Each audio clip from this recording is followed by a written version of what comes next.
is the Vintage RPG Podcast, your source for the best in classic and contemporary RPGs. With your hosts, Hambone and Stu. Welcome to the Vintage RPG Podcast, coming at you again from the clubhouse hidden somewhere in the swamps of New Jersey. I'm John Hambone McGuire, and with me, as always, is the founder and publisher of Unwinnable. I just learned about the topic a couple minutes ago, so I got no joke for tonight. Stu Horvath. Hi, John. How are you? Good, buddy. How you doing today? Hanging in there. It's evening. We haven't done an evening recording session in many a moon. It's definitely different. I've been talking all day so far, so my voice is definitely warmed up, and I'm like, oh, man, I've been talking all day. What are we talking about today? We are talking about Fred Saberhagen's trilogy of novels, collectively called Empire of the East. Okay, fun. So is this something having to do with Appendix N? Yes, it is. The third volume, called Changeling Earth, is listed by name in Appendix N. I generally think that whenever it's like old book I've never heard of, it has something to do with Appendix N. So I'm glad to see my guessing game was spot on. I have to be honest, I was skeptical about these books. Fred Saberhagen, for listeners of a certain age, I think, is a name that is instantly recognizable because of the science fiction book club, in which you gave them like $1 and they sent you like 10 free books, and then you were on the hook like Columbia House Music. That's how I get you. Yeah. And inevitably, for a few years at least, the book club version of Saberhagen's Book of Swords and Lost Book of Swords were some of the freebies that you got, which is like something like 10 or 15 novels crammed into 2 big hardcovers. That's a lot of book. Yeah. I had those books. I never read them. I just, for some reason, I couldn't, like each one is like named after a sword, and it was just like, I don't get it. And it's sort of like, is it our world? Is it some other world? But it actually connects to these books in a funny way. The Saberhagen books that I did read when I was younger in high school were his Dracula books, which are dumb, but really good fun. He kind of like tried to do what John Gardner did with Grendel, and told the story from Dracula's perspective in a taped interview a year before Anne Rice's taped interview vampire book. Uh-oh. Yeah, it's pretty great. And there's like, I think he wrote 10 or 11 of them. I read at least 5 of them. They get increasingly silly as Dracula stops being Dracula and becomes like vampire hero. But they're great. They're silly. But their silliness is sort of another reason why I was sort of skeptical about Empire of the East. Saberhagen wasn't a writer that I really took seriously, even though his Berserker series is supposed to be really good science fiction. I've read the first one. It's pretty good. I haven't read more of it just because science fiction isn't really my jam. But, okay, let's go through these books real quick. The Broken Lands is the first of the trilogy. Comes out in 1968. There's a conflict between the Empire of the East and what remains of the West. There are implications almost immediately that this is some sort of post-nuclear apocalypse kind of world. There's elements that seem very familiar to our world, but removed at some point in the far future. But the twist is that magic and demons are real. We follow this kid, Rolf. Very hard to not picture the Muppet dog. Yeah. During the reading of this book, Rolf is the hero. He is a blank check, man. Like, zero characterization. Like, just so empty and uninteresting a character. And it's fine. This thing called Ardna talks to him a little bit, like in his mind. And basically, the whole thing is a quest book the forces of the West need to find the elephant in order to not get wiped off the face of the planet and to fight back effectively against the East. The elephant turns out to be, in a twist that I kind of love, some sort of atomic tank. Okay. So you see how, like, it's getting interpreted as, it's got a long trunk and it's like big and gray. They don't really effectively use the tank. They kind of just... They use it a little bit, and then the villain gets it, and then they dispatch the villain by filling the entire tank with expandable foam, thus suffocating the villain inside, which is great. But there is some D&D stuff in there. I mean, there's a lot of stuff. It really is a fusion of fantasy and science in that classic 60s way that a lot of D&D was sort of defaulting to in the early days. It also feels very much like a forerunner of Gamma World in a lot of ways. It sounds like it, yeah. Even more so in the next novel, which I'll kind of get to. Probably the biggest thing in the Broken Lands in terms of D&D is that there's a stone that is basically a ring of free action. Okay. Which you hold the stone and no door could be closed against you. You could be stabbed and stuff, but like basically like you can get past anything. It's really an interesting implementation of the idea, and it really is. You could tell that Gygax read this. It was just like, oh yeah, we're going to make a magic item out of that. Yeah. I love that, man. I do truly love it. I do truly enjoy it because, you know, there's always that thing where you're like, you know exactly where he got his stuff from, you know? Yeah. You know which party shop he shopped at when, you know, he formulated like all these ideas, or he riffed on all these ideas. And I love that Appendix N exists because he's just like, yeah, I made this beautiful world, but like, this is where I got my influence from. I'm not even going to try to hide it. Exactly. You know, and like, I just think there's something that's very cool about that. Like, you know, because a lot of times a creator will often try to be like, no, I was the only one in the room, you know, but Gygax is like, nah, man, I built this beautiful world, but this is what led me here. You know, these are the well-worn books on my shelf. And there's something fun about that. So, you know, rigor-free action. Nothing can stop you except the blade of a knife, you know? Yeah, right. The Stone of Freedom, as it's called in the book, I believe, is accompanied by, I don't think they really name it, but it's like a stone that the desert people use to call storms to rain on their crops. The problem is that once a new owner takes possession of the stone, it sort of charges and lightning finds the stone. So if you're holding it, you're toast. Oh boy. And it's cool. So like they kind of like leave it for some guy to pick up, and then like the evil wizard picks it up and it winds up on him and he gets like zonked. It's like the world's worst game of hot potato. Yeah, it's less exact of corollary as the Stone of Freedom, but it feels like Call Lightning, or it just feels very D&D-ish. Again, Gamma World, super big. The fact that like the big bad guy, who is like a evil noble in the service of the Empire of the East, collects all this old tech, and one of the things is a fire extinguisher that like, you know, that creates like firm foam. It doesn't like dissipate. Right.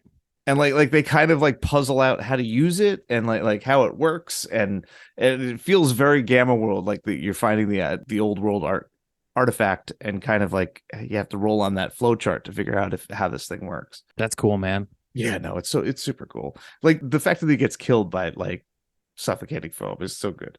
It's so like, I don't want to say James Bondish. I want to say like Get Smartish. It's like, oh yeah, it's suffocating foam. Of course it is, you know? Black Mountains is the second book. It comes out in 1971. So we're firmly before creation of D&D. The West has capitalized on their success using the elephant, and they go to their next stop is the Black Mountains, which is a strongly guarded fortress that is ruled by somebody named Som the Dead. Okay. As flat and dumb and boring as Rolf is, the villains are great. Som is particularly good. He feels like a lich or a death knight in some way. He is dead, and he's kept alive by the demonic powers of the East. There is a large demon who's pretty terrifying in this. There's also what is sort of man, these books are kind of messed up too. So they have these things called Valkyries, right? The bad guys. And basically there's the Som's honor guard wear these neck braces or chokers. And if you kill one of them while they're wearing this thing, these like weird drones fly out, put them in like a metal coffin and fly them off to this lake where it's like a rejuvenating lake. Like they get dipped in and then they come back to life. Unless you like hack off their head and throw the ring away, which happens a lot once like the battle happens. Yeah. But the lake itself is presided over by another Lord of the East, but he's not actually Lord of the East. Everybody thinks he is, but he's older than the East. He remembers the old days, the old world, and he used to serve the old people. And he's grown larger and older and more intelligent because of his proximity to this healing lake. He's basically a giant mutant dog. Okay.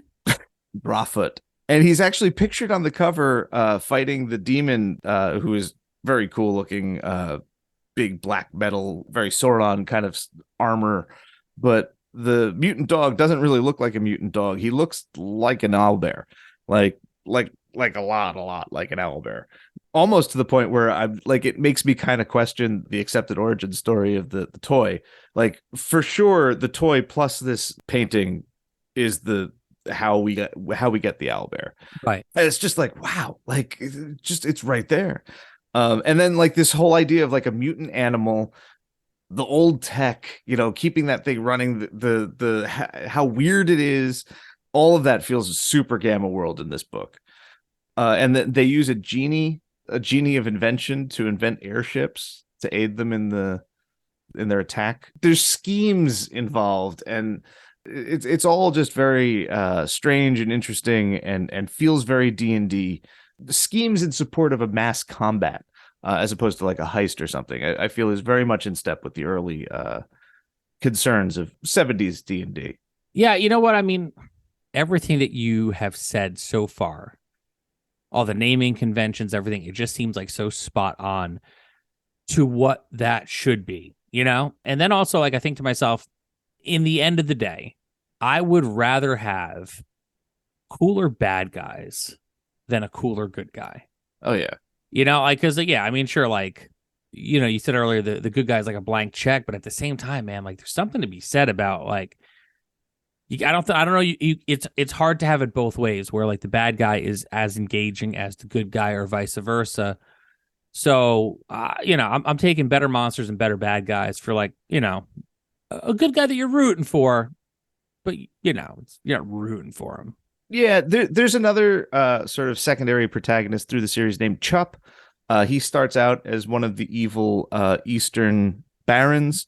He's on the losing side of the first book and kind of gets his ass kicked. He's crippled for a while, and then in the second book, demons give him back his ability to walk, and they try and bring him properly into the fold of the East, but he resists, and he winds up being a really important agent of the West in the third book. He's a much more interesting character because he's sort of like on the redemption arc. He's got that, so he gets that a little bit of that cool villain vibe while also being like a good guy. His wife is awful. It is one of the secondary antagonists. Very awful woman, like Cersei from Game of Thrones level, just terrible. Yeah, it ain't good. Yeah. So you get a good deal of sympathy with him dealing repeatedly with his wife, who's trying to kill him every way she can. I could definitely see how that would put a strain on the relationship. Throughout the whole thing, they kind of keep reconciling too, and you're like, come on, dude, you know better than this. Apparently not. No, she also has like sort of like a preternatural beauty that she uses to her advantage in the male-dominated East. The third novel is Changeling Earth. This is the one that is mentioned by name in Appendix N, and for good reason. So this is the one where all the sort of secrets are revealed. I don't think that there was really like a master plan here. I think that he was sort of writing a small story that got bigger in the second one, and then the third one he had a great idea to how to kind of tie it all together. So we encounter the actual Emperor of the East. His name is John Aminor. He's a jerk, but an interesting jerk. Hundreds of years old, life prolonged by sorcery. He's surrounded by wizards and assholes, and of course, and they become so hard pressed. The East is like failing in the face of this Western assault, and they're trying to find Ardna. And Ardna is like this voice in the heads of key Western figures. It's the power behind the West. And Ardna is just kicking their butts left and right. And so in desperation, the High Sorcerer of the East, whose name I believe is just Wood, who's a nasty little guy who's like quick for human sacrifice, and I think he's like sort of mutated in the DCC sort of spellburned kind of way. Oh, I love it. Yeah, like he's gnarly, barely human, and barely recognizable as human anymore. So Wood goes about releasing the greatest demon of the East, whose name is Orcas. What? Yeah. Okay. And unleashes Orcas and sets Orcas against Ardna. And this is where the books get really like trippy. And I love this. I think that this is a great idea. Everyone else's mileage is going to vary. Ardna, it turns out, is a supercomputer.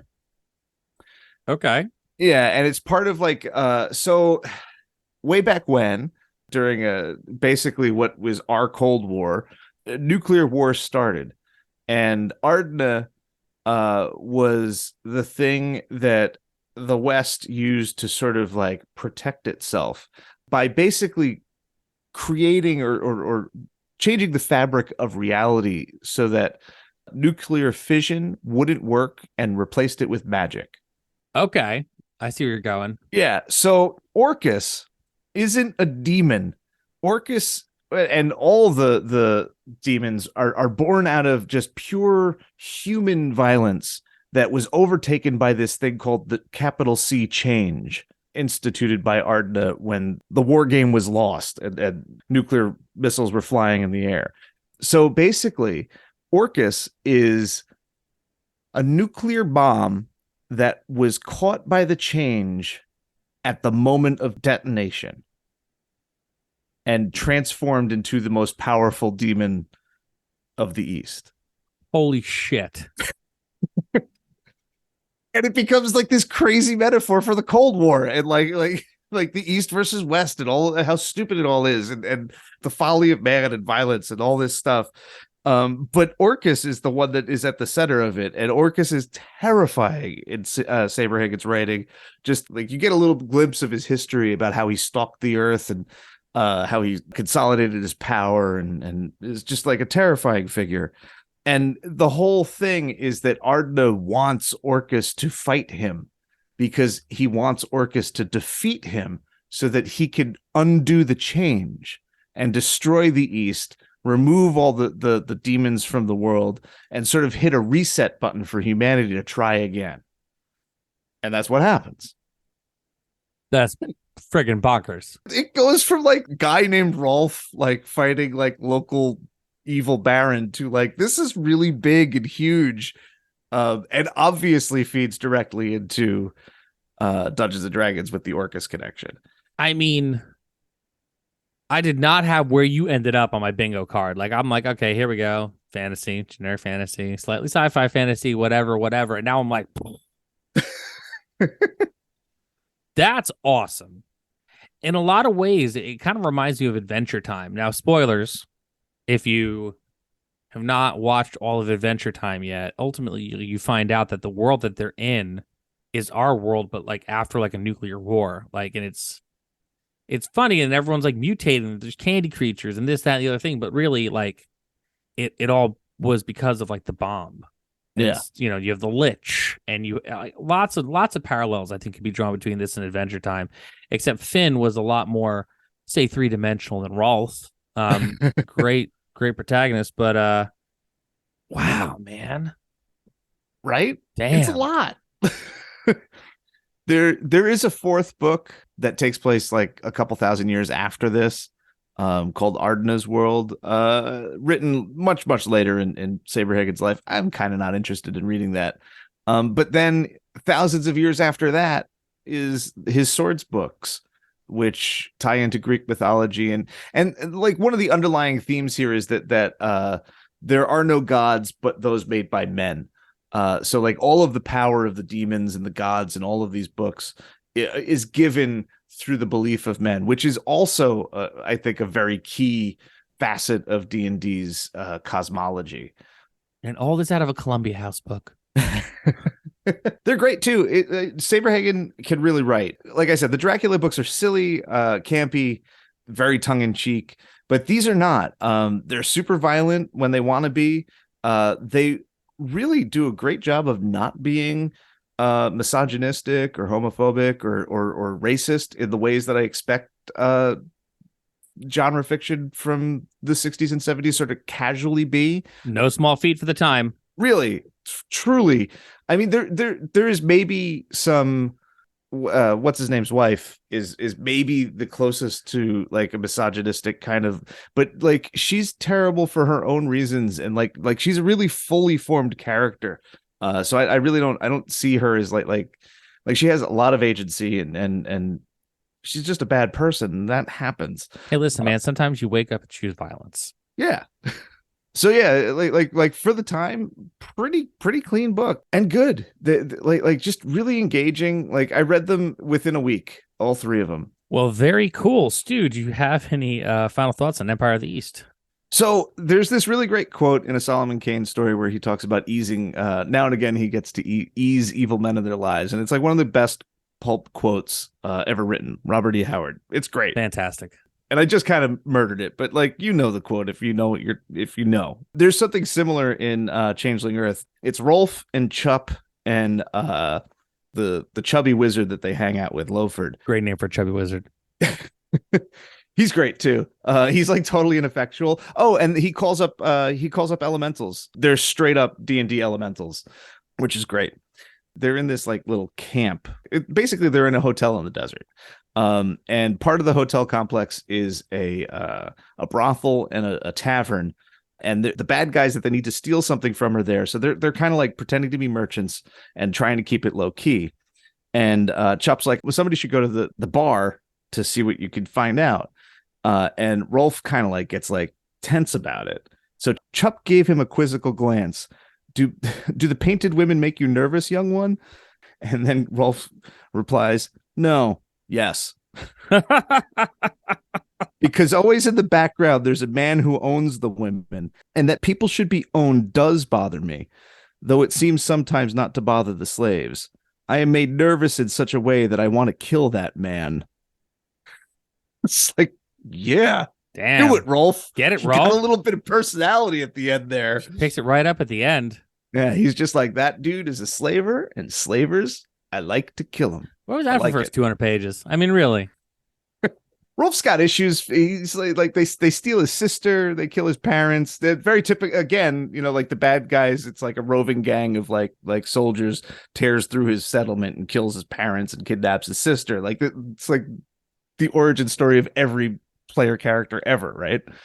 Man, I would just love for once tagging as a story to be like, yeah, man, I had a really nice upbringing. I get along with my parents. I visit them whenever I'm in town. Like nothing bad happened to me. I just like being helpful and like throwing knives at shit. Like, I think that would be like the most refreshing. I think back to those like Noxzema commercials, like Rebecca Gayheart splashing water on her face, and it looks so I like she's so refreshed in the morning and like ready to take on the day. Like, I think that's how I would feel exactly in my heart if like I came across a hero and she was like, yeah, I graduated college. I didn't really want to go into like the private sector. So I became a mercenary because it just seemed like a little more fun. Like, give that to me. That's the kind of energy I want to see at my table. You know what? I'm good at it, and it fills my days, and I make some money, and I gotta, keeps my parents' mortgage paid, like, just like all like the goodness. And it's just like, yeah. Yeah. Let me tell you how good it feels to save a wagon full of orphans. Okay. I couldn't do that sitting there at the local bean counter trying to get the taxes done. Not me. I'm the hero. I love it. I love it.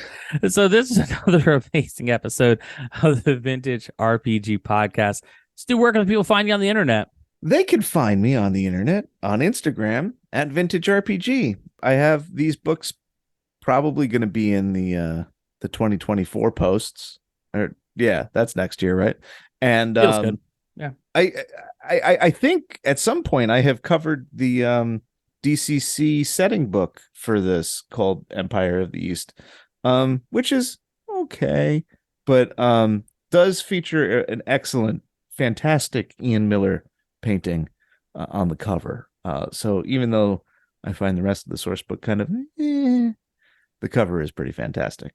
Their covers are second to none. I love DCC, and I'll tell you, Yeah. You've never seen a bad Ian Miller. So Very cool. You can find me across the internet at John McGuire RPG. I have been actually posting more because when you hear this episode, there will be just 3 days left on the latest Kickstarter for 321 Action, my gaming company.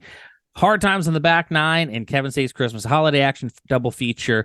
One game, you play mini golf against the Devil's Champion to save your great-grandfather's soul. The other, you get to play as Madame Curie and other weird heroes through history trying to save an island from Krampus. It's super fun. $20 gets you 2 books, 2 PDFs, and a pamphlet adventure.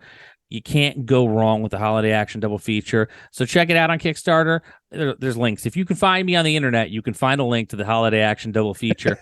If you like the show, don't forget to rate, review, and subscribe because your reviews really do help other listeners to find us. And if you really like the show, why not become a patron? Patreon.com/vintagerpg. We got a lot of cool stuff going on there. You get early release episodes at some point on Friday, depending on how late in the week we actually record these episodes. You get a behind-the-scenes look at Stu's book, which is called Monsters, Aliens, and Holes in the Ground, a guide to tabletop role-playing games from Dungeons & Dragons to Mothership. I tell you, when we were together at the Geek Flea, Stu through the Geek Flea last weekend, it was another amazing shindig. We saw some awesome listeners for the show who popped in. Thank you so much for coming over and saying hi to us. We really do appreciate it. But I put him on the spot, and I was like, Stu, what's your book called?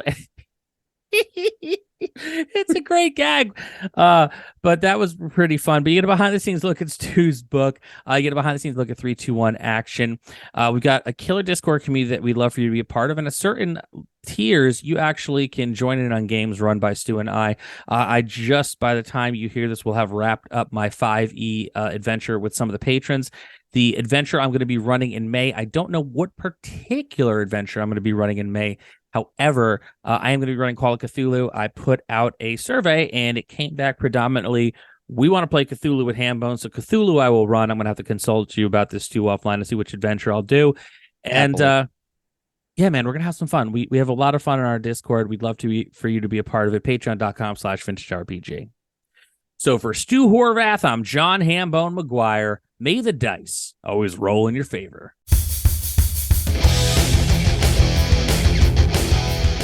Thanks for listening. Don't forget to like, review, and subscribe to the podcast. Every review helps other listeners to find us. The Vintage RPG Podcast is a ham-fisted production. Music by Dega West. Art by Schaefer Brown. If you like the podcast, you should also consider becoming a patron at patreon.com.